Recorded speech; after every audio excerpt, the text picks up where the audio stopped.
Welcome to Universal Accounting Center's Building a Successful Accounting Service with your accounting instructor, Alan Bostrom. In Session 4, Successful Presentations, you'll learn the 3 steps you need to include in each of your formal and informal encounters with prospective clients. Particularly, you'll learn how to sell your services better than 90% of the competition. Now here's Alan.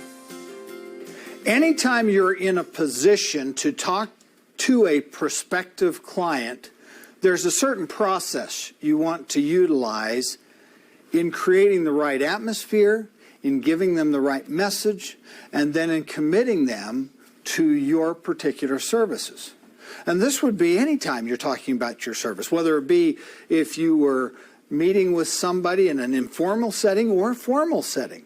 You want to go through this process. And there's 3 steps to it that you want to accomplish. And if you follow those 3 steps, regardless of whether you do it in one setting or several settings, you're going to be more successful. It doesn't mean you're going to be successful every time. It means that you're going to be more successful and you'll have more opportunities to talk to people if you'll follow this process. And so we're going to go through those 3 steps right now. And we're going to talk about the first step because it is the most important and it's the thing that you need to accomplish first. And that's where most people have their downfall. They do it opposite, okay? Particularly accountants. Us accountants really make a shambles of this if we don't know how to do it right. Most often what we do when we go into businesses and we talk to them is we want to share with them all that we do.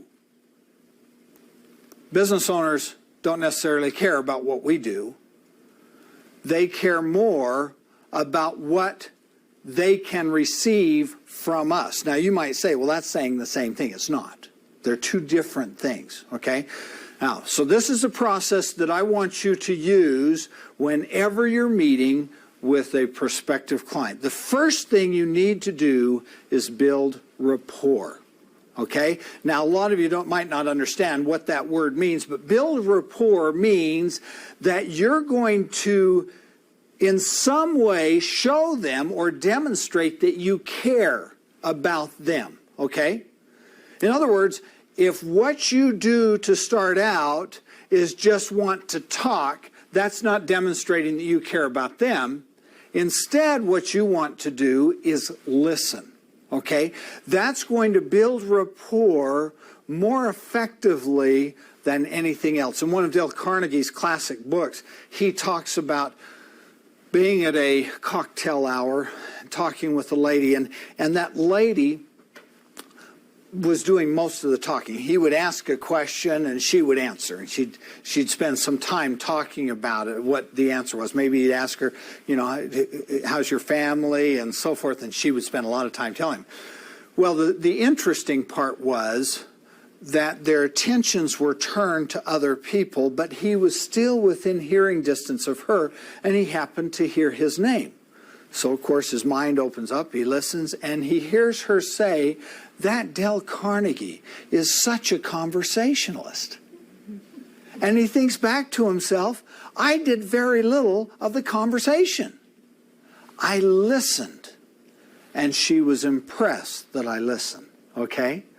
So the first part of your presentation to a prospective client is to listen. Now, this has all sorts of advantages to you.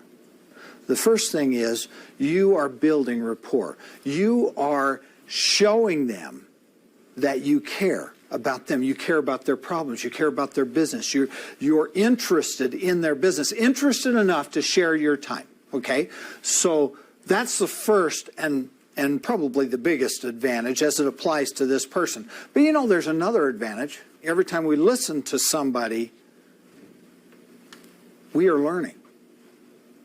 And when we come away from that discussion, whether they said yes or no, it became a valuable session because we learned something about that business that was going to help us down the road. I'll give you an example. One day I was talking to a dentist, and that dentist happened to describe how much it costs to, buy one of these seats with all the equipment, the drills and everything around it.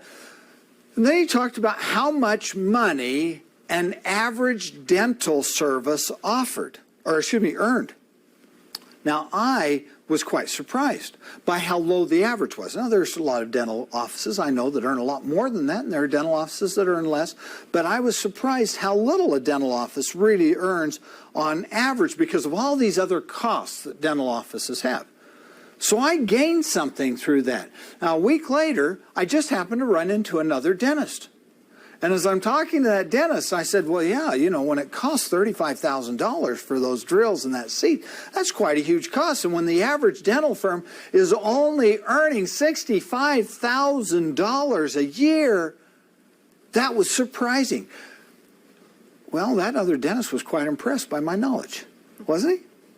And all I had to do was listen a week earlier and learn all that information. And so that's the biggest advantage to you personally about building rapport, is you're going to learn. And do you see, the more times you listen to prospective clients, the more information you learn, the more valuable you become to other businesses. And that's going to put you in a position to be able to develop a better practice later on. Okay? So the first thing we always do is we listen and we learn. Now, how do we get them to talk about their business? How do we get them to do it? How do you think you do that?